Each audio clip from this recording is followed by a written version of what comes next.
विद्यार्थी मित्रांनो, आता आपण नवीन मुद्दा कोणता पाहतोय? आधुनिक इतिहास लेखन. आधुनिक इतिहास लेखन.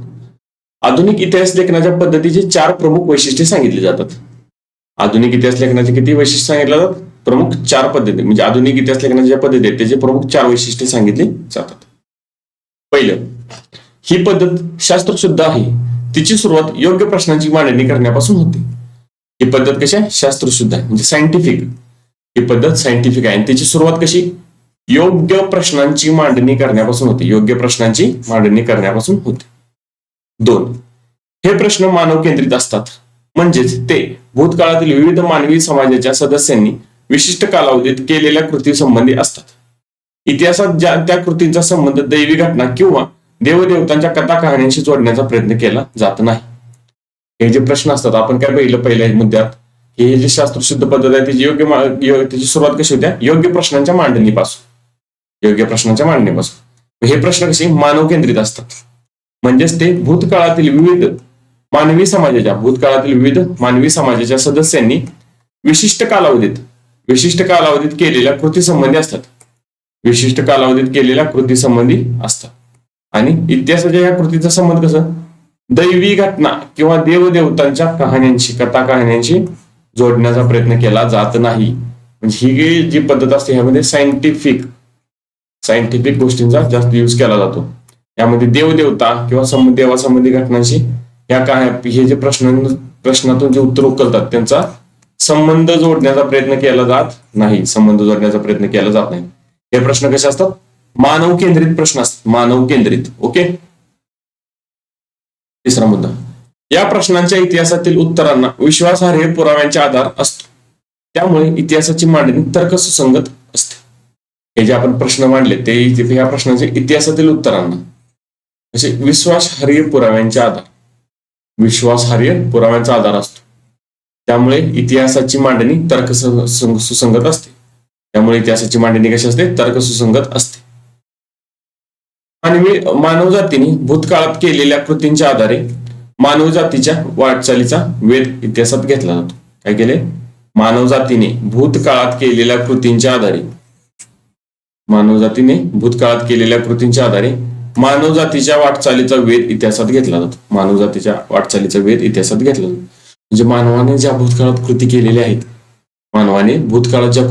आहेत, त्यानुसार मानवाच्या वाटचाल कशी चालू आहे ह्याचा वेध इतिहासात घेतला जातो. ओके. वैशिष्ट्यांनी युक्त असलेल्या आधुनिक इतिहास लेखनाच्या परंपरेची बीजे प्राचीन ग्रीक इतिहासकाराच्या लेखनात आढळतात असे मानले जाते. काय सांगितले? वरील ज्यात आपण 4 वैशिष्ट्ये पाहिली, 4 वैशिष्ट्ये मांडली. काय पाहिली? पहिली योग्य प्रश्न. त्यानुसार मानव केंद्रित प्रश्न असतात. ते मानव केंद्रित प्रश्न. त्यांची देवदेवतांशी संबंध जोडले जातात का? तर नाही, त्यांची देवदेवतांशी संबंध जोडले जात नाहीत. तसे जे प्रश्न इतिहासाचे उत्तर भेटतात या प्रश्नातून ते विश्वासार्ह असतात. उत्तर ते असतात ते विश्वासार्ह असतात. विश्वासार्ह पुराव्यांच्या आधारेच घेतली जातात. आणि भूतकाळात घडलेल्या घटनांचा मानवी संस्कृतीचा वेध म्हणजे मानव संस्कृतीची वाटचाल कशी चालू आहे याशी जोडला जातो. मानवी संस्कृतीची वाटचाल कशी चालू आहे या गोष्टींशी यांचा वेध जोडला जातो. ओके.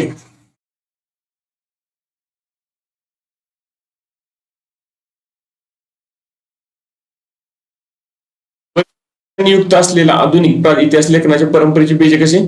प्राचीन ग्रीक इतिहासकारांच्या लेखनात आढळतात. प्राचीन इतिहासकार जे होते, प्राचीन ग्रीक इतिहासकार. ओके. प्राचीन ग्रीक इतिहासकारांच्या लेखनात आढळतात असे मानले जाते. हिस्ट्री हा शब्द ग्रीक भाषेतील आहे. इसवी सन पूर्व 5व्या शतकात होऊन गेलेला हेरोडोटस या ग्रीक इतिहासकाराने तो प्रथम त्याच्या द हिस्ट्रीज या ग्रंथाच्या शीर्षकासाठी वापरला. काय सांगितले? हिस्ट्री हा शब्द ग्रीक भाषेतील आहे. हिस्ट्री कुठून आला? ग्रीक मधून आलाय. ग्रीक भाषेतून आला. कधी? इसवी सन पूर्व 5व्या शतकात होऊन गेलेला. कोण? हिरोडोटस. कोण आहे तेव्हा? हिरोडोटस. या ग्रीक इतिहासकाराने म्हणजे हा जो ग्रीक इतिहासकार होता त्याने त्याचा तो प्रथम शब्द द हिस्ट्रीज, इथे बघा, द हिस्ट्रीज या ग्रंथाच्या शीर्षकासाठी वापरला. द हिस्ट्री ह्या ग्रंथाच्या शीर्षकासाठी वापरला. हा जर त्या ग्रंथाचं फ्रंट पेज आहे, म्हणजे आपण काय म्हणतो कव्हर आहे, हे बघून घ्या. द हिस्टरीज, कोण? हिरोटोटस. ओके, काय बघितलं आपण? हिरोटोटस. ओके,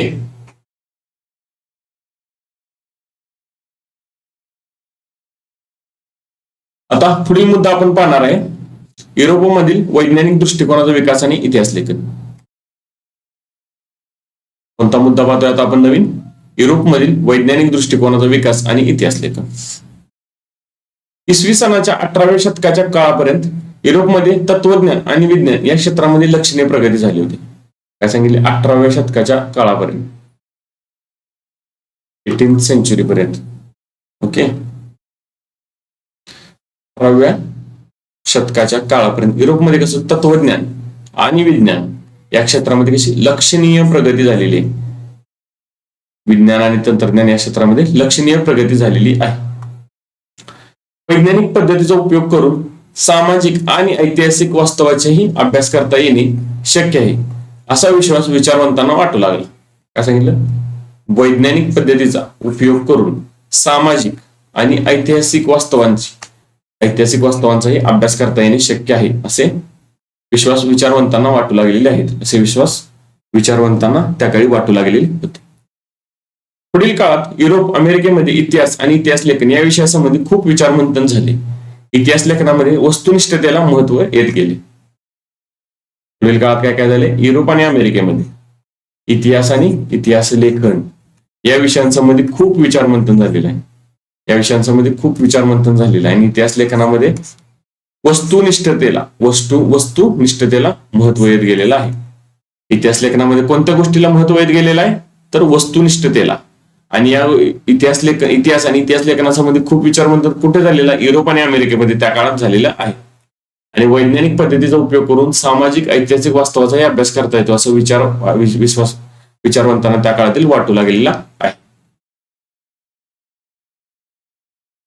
18व्या शतकाच्या आधी युरोपमधील विद्यापीठांमध्ये सर्वत्र ईश्वरविषयक चर्चा आणि तत्संबंधीचे तत्वज्ञान या विषयांनाच अधिक महत्व दिले गेले होते. परंतु हे चित्र हळूहळू बदलू लागले. काय सांगितले? 18व्या शतकाच्या आधी युरोपमध्ये जे विद्यापीठ होती त्यामध्ये सर्वत्र ईश्वरविषयक चर्चा आणि तत्संबंधीचे तत्वज्ञान, म्हणजे ईश्वराविषयीची चर्चा आणि त्यासंबंधीचे तत्वज्ञान या विषयांना अधिक महत्व होतं. या विषयांना अधिक महत्व दिले गेले होते. परंतु हे चित्र नंतर कसं हळूहळू बदलू लागलेले आहे. हे चित्र हळूहळू त्यानंतर बदलू लागलेले आहे. इसवी सन 1737 मध्ये जर्मनीमधील गॅटिंगेन विद्यापीठाची स्थापना झाली. कुठल्या? इसवी सन 1737 मध्ये हे जे विद्यापीठ, हे जो तुम्हाला फोटो दिसतो हा त्याच गॅटिंगेन. ओके, गॅटिंगेन या विद्यापीठाचा आहे. हे कुठे स्थापन झाले? जर्मनी. इथं पाहू शकता 1737 मध्ये युनिव्हर्सिटी ऑफ गॅटिंगेन. इथे एक राजा असं सिंहासनावर बसलेला आहे, असं एकंदरीत चित्र दाखवलेलं आहे. ओके, यामध्ये त्यांचं हे बघून घेऊ शकता. ह्यामध्ये हे जे लिहिलेलं आहे हे एकदा तुम्ही वाचून घ्या. त्यामध्ये ह्या लोगो विषयी तुम्हाला माहिती मिळून जाईल. या विद्यापीठात प्रथमच इतिहास हा विषयाला स्वतंत्र स्थान प्राप्त झाले. हे जे विद्यापीठ आहे गॅटिंगेन, या विद्यापीठात काय झाले? इतिहास या विषयाला स्वतंत्र स्थान प्रथमच प्राप्त झाले. इतिहास या विषयाला स्वतंत्र स्थान प्राप्त झालेलं आहे. त्या पाठोपाठ जर्मनीमधील इतर विद्यापीठेही इतिहासाच्या अभ्यासाची केंद्रे बनली. त्या पाठोपाठ काय झाले? जर्मनीमधील इतर विद्यापीठेही इतिहासाच्या अभ्यासाची केंद्रे बनली. 18व्या शतकापर्यंत काय सांगितले? ईश्वरविषयक चर्चा आणि तत्संबंधीचे तत्वज्ञान या विषयावर महत्व दिलं गेलं होतं. पण त्यानंतर हळूहळू चित्र बदलू लागलेलं आहे. गॅटिंगेन हे विद्यापीठ जर्मनीमध्ये 1737 साली स्थापन झालं. त्या स्थापन झाल्यानंतर काय झाले? या विद्यापीठात प्रथमच इतिहासाला विशेष स्थान प्राप्त झाले, विषयाला स्वतंत्र स्थान प्राप्त झाले. आणि या पाठोपाठ मग जर्मनीमधील इतर विद्यापीठांमध्ये देखील इतिहास संशोधनाची किंवा इतिहास अभ्यासाची केंद्रे बनवली गेलेली. पाहणार आहे आपण आता महत्वाचे विचारवंत. कोणता पाहणार आहे आपण आता? महत्वाचे विचारवंत.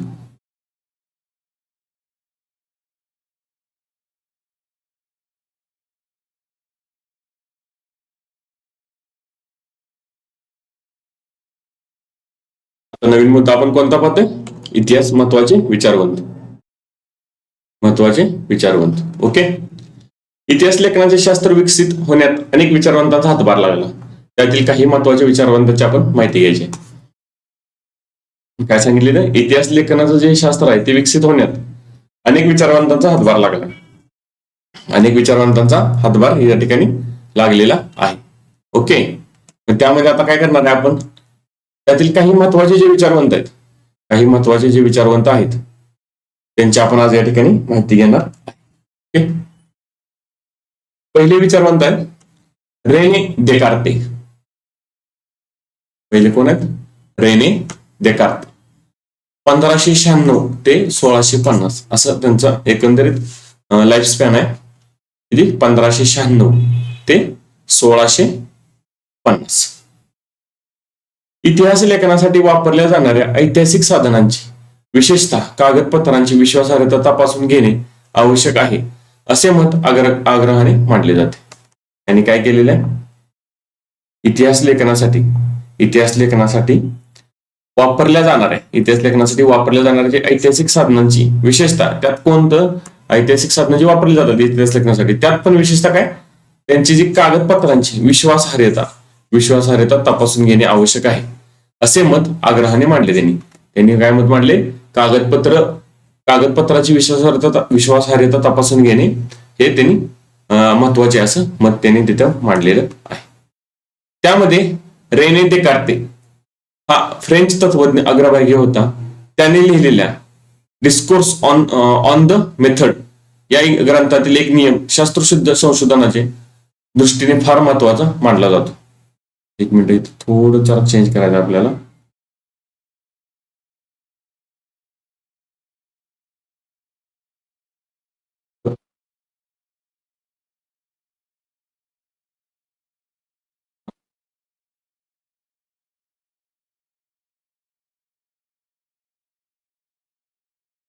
सांगितले तर रेने देकार्त हा कोण होता? फ्रेंच तत्वज्ञ होता. त्यासह कागदपत्रांची विश्वासार्हता तपासावी यामध्ये तो अग्रभागी होता. त्याने कोणता ग्रंथ लिहिलेला आहे? डिस्कोर्स ऑन द मेथड या ग्रंथातील एक नियम शास्त्रशुद्ध संशोधनाच्या दृष्टीने फार महत्वाचा मानला जातो. एखादी गोष्ट सत्य आहे असे निसंशयरित्या प्रस्थापित होत नाही तोपर्यंत तिचा स्वीकार कदापि करू नये हा तो नियम. कोणता नियम सांगितलं त्यानं? एखादी गोष्ट सत्य आहे असे निसंशयरित्या प्रस्थापित होत नाही तोपर्यंत तिचा स्वीकार कदापि करू नये हा तो नियम. ओके. कोणत्या ग्रंथात मांडलाय त्याने तो नियम? Discourse on the method. Okay. आपण काय बघितलं इथं? रेने देकार्त यांच्याबद्दल, म्हणजे रेने देकार्त यांच्याबद्दल माहिती बघितल्या. त्यांचा लाईफ स्पॅन इथं बघितला आपण 1596 ते 1650. तुम्हाला ही उत्तर लिहिताना या गोष्टी देखील तुम्हाला तुमच्या उत्तरामध्ये ऍड करायच्या आहेत. त्यांचा लाईफ स्पॅन किती आहे तो दिलेला आहे आपल्या पुस्तकामध्ये. त्यानुसार तो तुम्हाला तुमच्या उत्तरांमध्ये लिहावा लागेल. त्यामुळेच तुमचे मार्क वाढतील. ओके. त्यांच्या कोणते होते ते? तर फ्रेंच होते. काय होते? फ्रेंच तत्वज्ञ होते. त्यांनी कोणता ग्रंथ लिहिलाय? डिस्कोर्स ऑन द मेथड हा ग्रंथ लिहिला. त्यामध्ये एक जो नियम सांगितला तो कोणता? एखादी गोष्ट सत्य आहे असे निसंशयरित्या प्रस्थापित होत नाही तोपर्यंत तिचा स्वीकार कदापि करू नये हा तो नियम आहे. ओके. दुसरे पाहतोय आपण आता. दुसरे विचारवंत व्हॉल्टेअर. कोणते? व्हॉल्टेअर. त्यांचा लाईफ स्पॅन किती सांगितलाय? 1694 ते 1778. 1694 ते 1778. त्यांचे मूळ नाव फ्रान्सवा मरी अरुए असे होते. त्यांचे मूळ नाव काय सांगितले तर? फ्रान्सवा मरी अरुए. मरी अरुए असे होते. व्हॉल्टर हे फ्रेंच तत्वज्ञान आणि इतिहास लेखनासाठी केवळ वस्तुनिष्ठ सत्य आणि घटनांचा कालानुक्रम एवढ्यावरच लक्ष केंद्रित न करता तत्कालीन समाजाच्या परंपरा, व्यापार, आर्थिक व्यवस्था, शेती इत्यादी गोष्टींचा विचार करणे आवश्यक आहे असे विचार मांडला. आणि काय सांगितले व्हॉल्टेअरनं, या फ्रेंच तत्वज्ञानाने काय सांगितले, इतिहास लेखनासाठी केवळ वस्तुनिष्ठ सत्य आणि घटनांचा कालानुक्रम, वस्तुनिष्ठ सत्य आणि घटनांचा कालानुक्रम एवढ्यावर लक्ष केंद्रित न करता तात्कालीन समाजाच्या कशा परंपरा, व्यापार, आर्थिक व्यवस्था, शेती इत्यादी गोष्टींचा देखील विचार करणे आवश्यक आहे, इत्यादी गोष्टींचा विचार करणे देखील आवश्यक आहे असं मत त्यांनी मांडलेलं आहे. कोणी मांडलेलं आहे? व्हॉल्टेअर यांनी असं मत मांडलेलं आहे. त्यामुळे इतिहासाची मांडणी करताना मानवी जीवनाचा सर्वांगीण विचार व्हायला हवा, हा विचार त्याने पुढे मांडलेला आहे. एक मिनिट, इथं हा शब्द नाहीये, हे थोडं पीपीटी तयार करताना मिस्टेक्स झालेले आहेत, समजून घ्या. मी ते काय सांगितले, इतिहासाची मांडणी करताना मानवी जीवनाचा सर्वांगीण विचार व्हायला हवा, हा विचार पुढे आला. काय सांगितले इथं व्हॉल्टेअरनं, हे जे वाक्य आहे मानवी जीवनाचा सर्वांगीण विचार व्हायला हवा, हे व्हॉल्टेअरनं मांडलेलं आहे. त्या दृष्टीने व्हॉल्टेअर आधुनिक इतिहास लेखनाचा जनक होतो असे म्हणता येईल. व्हॉल्टेअरला काय म्हटलं गेलेलं आहे इथं? आधुनिक इतिहास लेखनाचा जनक, आधुनिक इतिहास लेखनाचा जनक म्हटलं गेलेलं आहे व्हॉल्टेअर. इथं लक्ष द्या, 1694 ते 1778 असं त्यांचं लाईफ स्पॅन आहे. व्हॉल्टेअर, त्यांचं पूर्ण नाव काय सांगितले? मूळ नाव फ्रान्सवा मरी अरुए, आणि त्यांनी काय सांगितली, केवळ वस्तुनिष्ठ सत्य आणि घटनांच्या कालानुक्रमावर लक्ष केंद्रित न करता बाकीच्या गोष्टी जसं समाजातील परंपरा, व्यापार, आर्थिक व्यवस्था, शेती इत्यादी गोष्टींचा देखील विचार करा आणि मानवाच्या जीवनाचा सर्वांगीण विचार व्हायला पाहिजे असं सांगितले. आणि त्या दृष्टीने काय व्हॉल्टेअरला काय म्हटलं गेलेलं? आधुनिक इतिहास लेखनाचा जनक, आधुनिक इतिहास लेखनाचा जनक असं व्हॉल्टेअरला म्हटलं गेलेलं. या ठिकाणी आता आपण तिसरे विचारवंत पाहतोय. तिसरे विचारवंत कोणते आहेत? George William Friedrich Hegel. कोण आहेत? George William Friedrich Hegel. 1770 ते 1831, 1770 ते 1831 असा त्यांचा कार्यकाळ आहे किंवा लाईफ स्पॅन. काय म्हणायचं त्याला? Life span. आपण जे मागचे दोन बघितले ते फ्रेंच तत्वज्ञ होते, फ्रेंच. ओके, आता कशात? हे जर्मन आहे. या जर्मन तत्वज्ञानी ऐतिहासिक वास्तव तर्कशुद्ध पद्धतीने मांडले गेले पाहिजे यावर भर दिली. काय सांगितले त्यांनी? ह्या जर्मन तत्वज्ञाने हे जे ऐतिहासिक वास्तव आहे ते तर्कशुद्ध पद्धतीने मांडलं गेलं पाहिजे, तर्कशुद्ध पद्धतीने मांडलं गेलं पाहिजे यावर भर दिला. ओके, इतिहासातील घटनांक्रम प्रगतीचे टप्पे दर्शवणारा असतो. त्याचबरोबर इतिहासाची मांडणी इतिहासकाराला वेळोवेळी उपलब्ध होत असलेल्या, एकच मिनिट मित्रांनो, इथं थोडं परत एक बघा, इथं असं नाव रिपीट झाले तिथं आधीमध्ये, ते जरा हे काय सांगितले इथं? इतिहासातील घटनांक्रम प्रगतीचे टप्पे दर्शवणारा असतो. जो घटनाक्रम आहे तो प्रगतीचे टप्पे दर्शवणारा असतो. त्याचबरोबर इतिहासाची मांडणी इतिहासकाराला वेळोवेळी उपलब्ध होत असलेल्या पुराव्यानुसार बदलत जाणे स्वाभाविक असते असे प्रतिपादन त्याने केलेले आहे. काय सांगितले त्याने?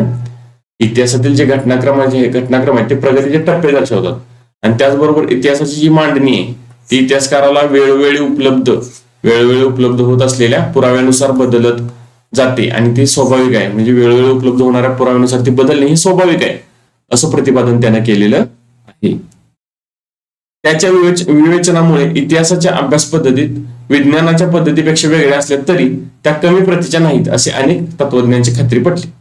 त्याने जे विवेचन केले त्यानुसार काय सांगितले? ह्याच्या इतिहासाच्या अभ्यास पद्धती आहेत त्या विज्ञानाच्या पद्धतीपेक्षा वेगळ्या असल्या, म्हणजे विज्ञानाचा अभ्यास करताना आपण वेगळ्या पद्धतीचा वापर करतो, तसं इतिहासाच्या करताना वेगळ्या पद्धतीचा. मग काय सांगितले तर विज्ञानाच्या पद्धतीपेक्षा वेगळ्या असल्या तरी त्या काय विज्ञानाच्या पद्धतीपेक्षा कमी प्रतीच्या नाहीयेत. विज्ञानाच्या पद्धतींपेक्षा कमी प्रतीच्या नाहीत असे त्यानं अशी अनेक तत्वज्ञांची खात्री पटलेली आहे. एनसायक्लोपीडिया ऑफ फिलॉसॉफिकल सायन्सेस या ग्रंथामध्ये त्याची व्याख्याने आणि लेख यांचे संकलन आहे. काय सांगितले त्याने? कोणत्या ग्रंथामध्ये त्याची व्याख्याने आणि लेख यांचे संकलन केले? एनसायक्लोपीडिया ऑफ फिलॉसॉफिकल सायन्सेस या ग्रंथांमध्ये त्यांची व्याख्याने आणि लेख संकलन केले गेलेले आहे. हेगलने लिहिलेली रिझन इन हिस्ट्री हे पुस्तक प्रसिद्ध आहे. रिझन इन हिस्ट्री हे पुस्तक प्रसिद्ध आहे. हेगेलने कोणतं पुस्तक लिहिलेलं आहे इथे घेऊ आपण. रिझन इन हिस्ट्री हे पुस्तक कोणाचं आहे? ह्या विल्यम फ्रेडरिक हेगलचं आहे. ओके. आणि त्याचे एन्सायक्लोपीडिया ऑफ फिलॉसॉफिकल सायन्सेस या ग्रंथामध्ये त्याची व्याख्याने आणि लेख प्रसिद्ध आहेत. याचं फक्त महत्वाचं काय सांगितलंय ना, जसे विज्ञानाच्या पद्धतीपेक्षा इतिहासाच्या पद्धती जरी वेगळ्या असल्या तरी त्या काही कमी प्रतीच्या नाही आहेत, त्या दोन्ही समान आहेत असं त्यानं सांगितलेलं आहे. हेगलच्या मते कोणत्याही घटनेचा अर्थ लावण्यासाठी तिची वर्गवारी दोन विरोधी प्रकारात करावी लागते. काय सांगितले त्यानं? त्याच्यामध्ये कोणत्याही घटनेचा अर्थ लावायचा असेल आपल्याला तर तिची जी वर्गवारी आहे ती दोन विरोधी प्रकारात करावी लागते. त्याशिवाय मानवी मनाला त्या घटनेचं आकलन होत नाही. उदाहरणार्थ खरे खोटे, चांगले वाईट या पद्धतीला द्वंद्व किंवा डायक्लोटिक्स असेही म्हटले गेलेले आहेत. या पद्धतीला काय म्हटलं गेलं? द्वंद्ववाद. इथं काय बघायचं आपल्याला? त्याशिवाय म्हणजे जर दोन विरोधी प्रकारात जर ती मांडणी नाही केली तर ती मानवी मनाला त्या घटनेचं आकलन होत नाही. होते का? तर नाही. तर उदाहरणार्थ काय सांगितले? खरे खोटे अशा पद्धतीत, चांगले वाईट अशा पद्धतीला काय म्हटले गेले?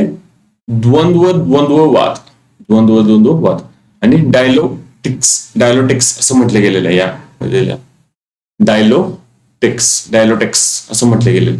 या पद्धतीत प्रथम एक सिद्धांत मांडला जातो, त्यानंतर त्या सिद्धांताला छेद देणारा प्रतिसिद्धांत मांडला जातो. म्हणजे पहिल्यांदा एक सिद्धांत मांडायचा आणि मग त्या सिद्धांताला परत छेद देणारा दुसरा सिद्धांत, प्रतिसिद्धांत मांडायचा. या दोन्ही सिद्धांतांच्या तर्कनिष्ठता उहापोहानंतर त्या दोघांचे सार ज्यात सामावलेले आहे अशा सिद्धांताची समन्वयक मांडणी केली जाते. म्हणजे काय सांगितले तर एकतर एखादा घटनेचा अर्थ लावायचा असेल तर त्या दोन प्रकारात त्याची विभागणी करायची. 2 प्रकारात, 1 आणि 2. ओके. अशा प्रकारात या विरोधी प्रकारात त्यांची विभागणी करायची. खरे खोटे, चांगले वाईट. मग प्रथम एक सिद्धांत मांडायचा आणि ह्या सिद्धांताला विरोध करणारा तिथे दुसरा सिद्धांत मांडायचा. आणि ह्या दोन्ही सिद्धांत काय सांगितले? या दोन्ही सिद्धांताच्या तर्कनिष्ठता उहापोहानंतर म्हणजे तर्कनिष्ठ ह्याच्यावर ह्याचा तर्क काय ह्यांचा उहापोह केल्यानंतर दोघांचा जो सार आहे, दोघांचा सार ज्यात सामावेल, या दोघांमधून जे निष्कर्ष निघतील किंवा या दोघांचा जो सार असेल तो ज्यात सामावेल अशा सिद्धांताची समन्वयात्मक मांडणी केली जाते. अशा सिद्धांताची समन्वयात्मक मांडणी केली जाते. त्यानंतर आता आपण चौथे पाहतोय, लिओपोल्ड व्हॅन रांके. कोण आहेत? Leopold von Ranke. त्यांचा कार्यकाळ किती सांगितला आहे? 1795 ते 1886. 1795 ते 1886. 19व्या शतकातील इतिहास लेखनाच्या पद्धतीवर प्रामुख्याने बर्लिन विद्यापीठातील लिओपोल्ड व्हॅन रांके यांच्या विचाराचा प्रभाव होता. 19व्या शतकात काय सांगितले? इतिहास लेखनाच्या पद्धतीवर बर्लिन विद्यापीठात लिओपोल्ड व्हॅन रांके यांच्या विचाराचा प्रभाव होता. त्यांनी इतिहास संशोधनाची चिकित्सक पद्धती कशी असावी ते सांगितले. मूळ दस्तऐवजाच्या आधारे प्राप्त झालेली माहिती ही सर्वाधिक महत्वाची आहे यावर त्याने भर दिले. त्याने काय सांगितले? इतिहास संशोधनाची पद्धती, चिकित्सक पद्धती कशी असावी हे सांगितले. त्यामध्ये काय सांगितले? मूळ दस्तऐवजाच्या आधारे प्राप्त झालेली जी माहिती आहे ती सर्वाधिक महत्वाची आहे. म्हणजे मूळ दस्तऐवजाकडून जी आपल्याला माहिती मिळते, ती सर्वाधिक महत्वाची आहे असं त्याने त्या माहितीवर भर दिला जातो. तसेच ऐतिहासिक घटनांशी संबंधित असलेल्या सर्व प्रकारची कागदपत्रे आणि दस्तऐवज यांचा कसून शोध घेणे अत्यंत महत्वाचे असल्याचे त्याने सांगितले. म्हणजे एखाद्या ऐतिहासिक घटनेशी संबंधित असलेले सर्व प्रकारची कागदपत्रे आणि दस्तऐवजाचा कसून शोध घेणे अत्यंत महत्वाचे असल्यानं सांगितलेलं आहे. त्या पद्धतीने ऐतिहासिक सत्यापर्यंत पोहोचता येणे शक्य आहे असा विश्वास त्याने व्यक्त केला. अशा पद्धतीने काय ऐतिहासिक सत्यापर्यंत पोहोचता येते असं त्याने विश्वास व्यक्त केलेला. इतिहास लेखनातील कल्पनिकतेवर त्याने टीका केली आणि इतिहासाच्या मांडणीवर भर केली. काय सांगितले?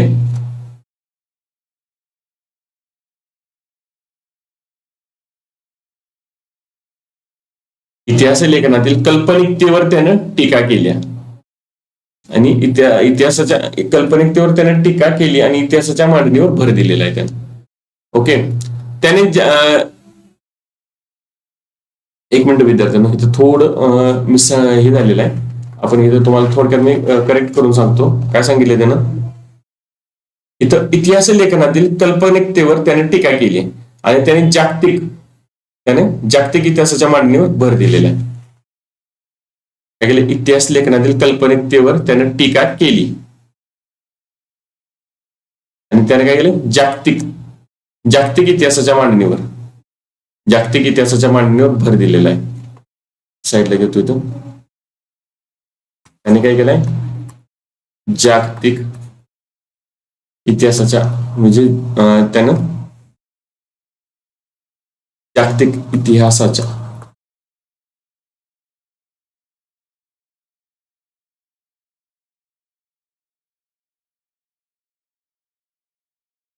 इतिहासाच्या मांडणीवर भर दिलेला आहे. इतिहास लेखनाच्या कल्पनिकतेवर त्यानं टीका केलेली आहे आणि जागतिक इतिहासाच्या मांडणीवर त्यानं भर दिलेला आहे. The theory and practice of history आणि the secrets of world history या ग्रंथांमध्ये त्याचे विविध लेखांचे संकलन केलेले आहे. कोणते ग्रंथ दोन सांगितले त्याचे? The theory and practice of history आणि the secrets of world history या ग्रंथांमध्ये त्याच्या विविध लेखांचे संकलन केलेले आहे. इथे बघा, इथे त्या ग्रंथाचं हे दिलेलं आहे, the theory and practices of history. The theory and practices of history, Leopold van Frankie.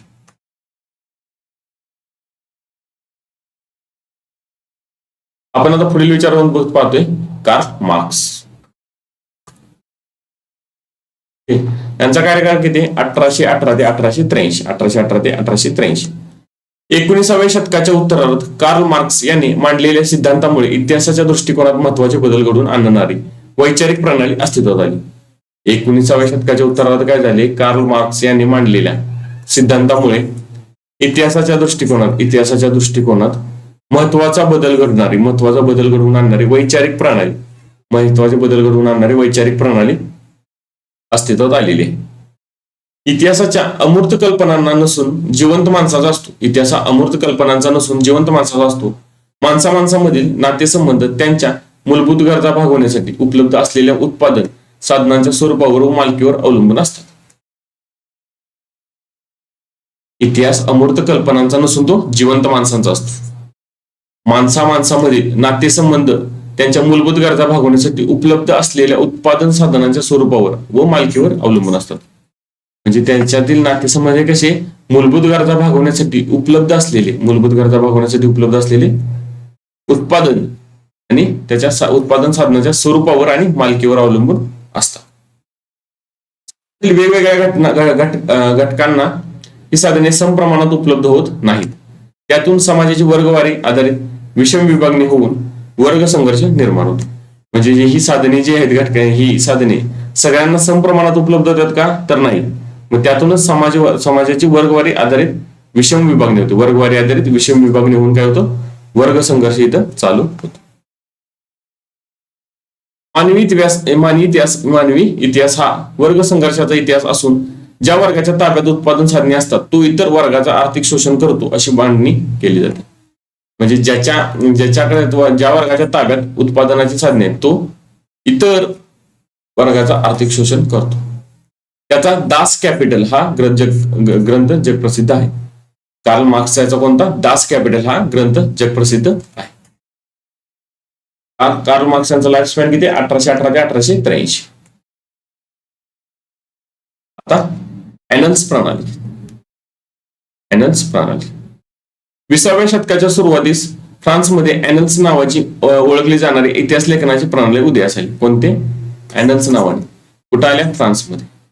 ॲनल्स प्रणालीमुळे इतिहास लेखनाची एक वेगळीच दिशा मिळाली. ह्या प्रणालीमुळे इतिहास लेखनाला एक वेगळीच दिशा मिळालेली आहे.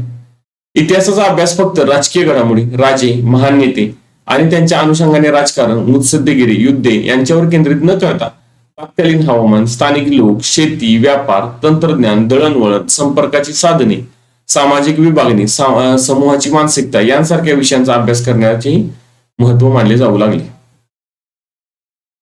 फायनान्स प्रणाली आधी कसं होतं, इतिहासाचा अभ्यास फक्त राजकीय घडामोडी, राजे, महान नेते आणि त्या अनुषंगाने राजकारण, मुत्सद्देगिरी, युद्ध यांच्यावर केंद्रित न करता त्यांनी काय सांगितलं, तत्कालीन हवामान,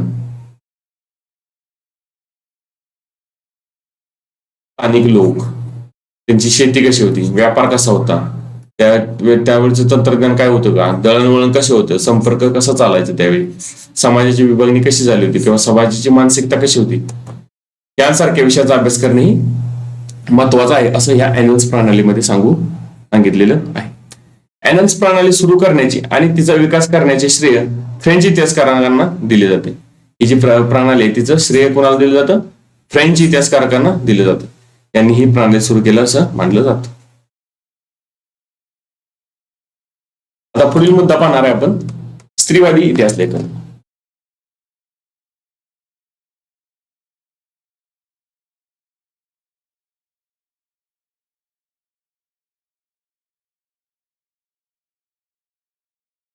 पुढील मुद्दा कोणता घेतोय आपण आता, स्त्रीवादी इतिहास लेखन.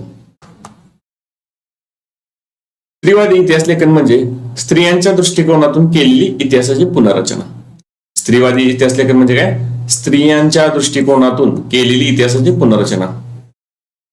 सिमॉन द बोवा या फ्रेंच विदुषीने स्त्रीवादी मूलभूत भूमिका सिद्ध केली. या फ्रेंच विदुषीने काय केलेले आहे, स्त्रीवादाची मूलभूत भूमिका सिद्ध केलेली आहे. स्त्रीवादी इतिहास लेखनामध्ये स्त्रियांचा अंतर्भाव करण्याबरोबर इतिहास लेखनाच्या क्षेत्रातील पुरुष प्रधान दृष्टिकोनाचा पुनर्विचार करण्यावर भर दिला. त्यांनी काय केलेलं आहे, स्त्रीवादी इतिहास लेखनामध्ये स्त्रियांचा अंतर्भाव करण्याबरोबरच तसेच इतिहासातील पुरुष प्रधान दृष्टिकोन जो होता त्यांचा पुनर्विचार करण्यावर भर दिलेला आहे. त्यानंतर स्त्रियांच्या आयुष्याशी निगडीत नोकरी, रोजगार, ट्रेड युनियन, त्यांच्यासाठी काम करणाऱ्या संस्था, स्त्रियांचे कौटुंबिक आयुष्य यांसारख्या विविध पैलूंचा सविस्तर विचार करणारे संशोधन सुरू केले. काय सांगितले तर, स्त्रियांच्या आयुष्यात निगडीत, त्यांच्या आयुष्याशी निगडीत कशी नोकरी, त्यांचा रोजगार, ट्रेड युनियन, त्यांच्यासाठी काम करणाऱ्या म्हणजे स्त्रियांसाठी काम करणाऱ्या संस्था, स्त्रियांचे कौटुंबिक आयुष्य यांसारख्या विविध पैलूंचा सविस्तर विचार करणारे संशोधन सुरू झालेलं आहे किंवा सुरू केलं आहे. 1990 नंतर स्त्री हा एक स्वतंत्र सामाजिक वर्ग मानून इतिहास लेखनावर किंवा इतिहास लिहिण्यावर भर दिलेला आहे. 1990 ला काय केलेलं आहे, स्त्री हा एक स्वतंत्र सामाजिक वर्ग मानला गेलेला आहे आणि त्याला मानून इतिहास लेखनावर भर दिला गेलेला आहे. काय काय पाहिलं इथं आपण, स्त्रीवादी इतिहास लेखन, त्यामध्ये कोण आहेत, सिमॉन द बोवा. आता हे असं फ्रेंच वगैरे नाव असल्यामुळे आपल्या प्रॉपर उच्चार जमत नाही, आपण करायचा प्रयत्न केलेला आहे. Simone the boa. ओके, ह्या कशा फ्रेंच विदुषी आहेत. त्यांनी काय केले, इतिहास लेखनामध्ये स्त्रियांचा अंतर्भाव करण्याबरोबर पुरुष प्रधान दृष्टिकोनाचा पण पुनर्विचार करण्यावर भर दिलेला आहे आणि स्त्रियांशी निगडीत नोकरी, रोजगार, ट्रेड युनियन, त्यांच्यासाठी काम करणाऱ्या संस्था, स्त्रियांचे कौटुंबिक आयुष्य यांसारख्या विविध पैलूंचा त्यांनी सविस्तर विचार करणारे संशोधन सुरू केलेलं आहे. आणि 90 नंतर काय, स्त्री हा स्वतंत्र वर्ग, सामाजिक वर्ग मानून त्याच्या इतिहास लिहिण्यावर भर दिला गेलेला आहे. त्यानंतर आता पुढील विचार म्हणतात मायकेल फुको. कोण आहेत, मायकेल फुको. 1926 ते 1984 असा त्यांचा लाईफ स्पॅन किती आहे, मायकेल फुको यांचा 1926 ते 1984. 20व्या शतकातील फ्रेंच इतिहासकार मायकेल फुको यांच्या लेखनातून इतिहास लेखनाची एक नवी संकल्पना पुढे आली. 20व्या शतकातील फ्रेंच इतिहासकार कोण आहेत, मायकेल फुको यांच्या लेखनातून इतिहास लेखनाची एक नवी संकल्पना पुढे आलेली आहे. त्यांच्या आर्किओलॉजी ऑफ नॉलेज या ग्रंथामध्ये त्यांनी इतिहासाची कालानुक्रमानुसार मांडणी करण्याची पद्धत चुकीची आहे असे प्रतिपादन केले. काय केले इथं, त्यांच्या आर्किओलॉजी ऑफ नॉलेज या ग्रंथामध्ये त्यांच्या इतिहासाची कालानुक्रमानुसार अखंड मांडणी करण्याची पद्धत कशी आहे, चुकीची आहे असं सांगितलं. अखंड मांडणी करण्याची पद्धत चुकीची आहे असं त्यांनी प्रतिपादन केलेलं आहे. पुरातत्वामध्ये अंतिम सत्यापर्यंत पोहोचणे हे उद्दिष्ट नसून भूतकाळातील स्थित्यंतरांचे स्पष्टीकरण देण्याचे प्रयत्न असतो याकडे त्याने लक्ष वेधले.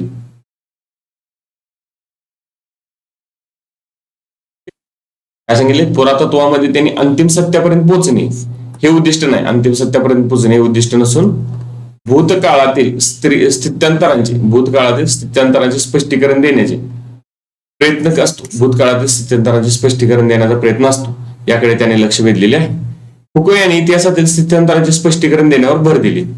फुकोने काय केलेलं आहे? इतिहासातील स्थित्यंतरांचे स्पष्टीकरण देण्यावर भर दिलेले. म्हणून त्यांनी या पद्धतीला ज्ञानाचे पुरातत्व असे म्हटलेले आहे. या पद्धतीला काय म्हटले गेलेलं आहे? ज्ञानाचे पुरातत्व. फुकोची कुठली पद्धत आहे? ज्ञानाचे पुरातत्व. त्यानं काय फक्त सांगितलं, इतिहासाची कालानुक्रमानुसार अखंड मांडणी करण्याची पद्धती चुकीची आहे आणि फक्त आपल्याला अंतिम सत्यापर्यंत पोहोचायचं नाहीये, तर भूतकाळातील स्थित्यंतरांचं स्पष्टीकरण देखील आपल्याला गरजेचं आहे.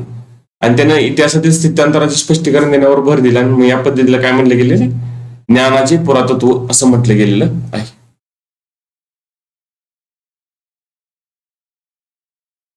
इतिहासकाराने पूर्वी विचारात न घेतलेल्या मनोविकृती, वैद्यकशास्त्र, तुरुंग व्यवस्था यांसारख्या विषयांचा त्यांनी इतिहासाच्या दृष्टीतून विचार केला. काय केलेला आहे त्यानं? मनोविकृती, वैद्यकशास्त्र, तुरुंग व्यवस्था यांसारख्या विषयांचा इतिहासाच्या दृष्टीतून विचार केलेला आहे. म्हणजे पूर्वी या गोष्टी विचारात घेतल्या गेलेल्या आहेत का? तर नाही, पण यानं या गोष्टी विचारात घेण्यास सुरुवात केलेली आहे. आधुनिक इतिहास लेखनाची व्याप्ती अशा रीतीने सतत विस्तारित गेली. आधुनिक इतिहास लेखनाची व्याप्ती कशी? अशा रीतीने सतत विस्तारित गेलेली आहे. साहित्य, स्थापत्य, शिल्पकला, चित्रकला, संगीतकला, नृत्यकला, नाट्यकला, चित्रपट निर्मिती, दूरदर्शन यासारख्या विविध विषयांचे स्वतंत्र इतिहास लिहिले जाऊ लागले. काय सांगितले तर? साहित्य, स्थापत्य, शिल्पकला, चित्रकला, संगीतकला, नृत्यकला, नाट्यकला, चित्रपट निर्मिती, दूरदर्शन यांसारखे जे विविध विषय आहेत यांचे स्वतंत्र इतिहास लिहिले जाऊ लागलेले आहेत. त्यामध्ये आता आपण हा पूर्ण चॅप्टर पाहिलेला आहे. हे आता थोडक्यात उजळणी करू आपण.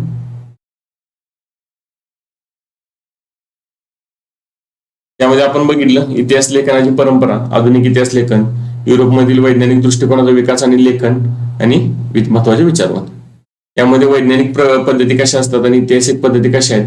त्यामध्ये वैज्ञानिक मध्ये एक्सपेरिमेंट आणि निरीक्षणावर अवलंबून राहता येते, पण आपल्या इतिहासामध्ये येते का? तर नाहीये.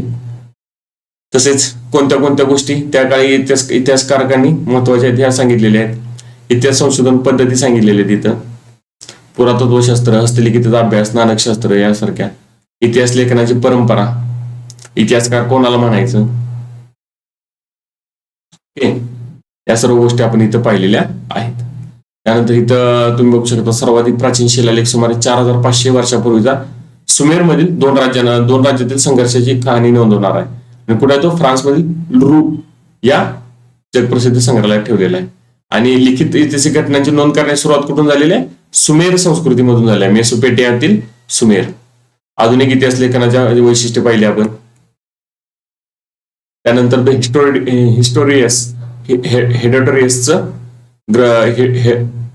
हेरोडोटस या ग्रीक इतिहासकाराने प्रथम कुठला? द हिस्ट्री या ग्रंथाचा शीर्षक वापरला, हिस्ट्री हा शब्द. त्यानंतर युरोपमधील वैज्ञानिक दृष्टिकोनाचा विकास आणि इतिहास लेखन.